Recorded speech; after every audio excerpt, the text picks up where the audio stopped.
I guess it's foreign aid for Honduras, but it's Nafta, foreign aid for San Antonio, foreign aid for Phoenix, and frankly, foreign aid for Topeka.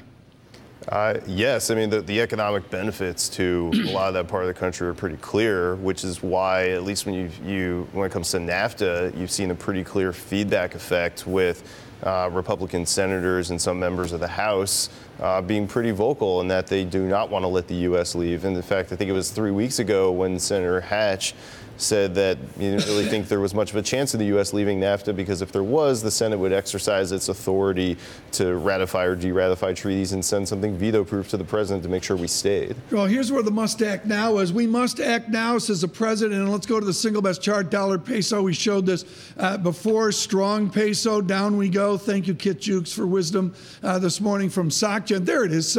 Strong peso, another wave. As well, I mean, it's all intertwined. Within your study of the municipal architecture of the South and the greater Midwest, how intertwined is NAFTA? The president wants to believe it's one big polarity where we must act now. Yeah, I mean, it's very intertwined. And the IP conflict with China, the Section 301 conflict, can kind of raise some of the same feedback loops, right? Which is to say that to the extent that there is sort of negative feedback to agriculture because there's responses from trading parties around limiting imports, and we start seeing agricultural prices go down. So that we're actually watching agricultural prices very quickly. I'm not an agricultural price expert by any stretch of the imagination, but if there's a feedback loop that can finally start eroding at the president's base, that kind of 35% approval floor that he has, is to watch agriculture.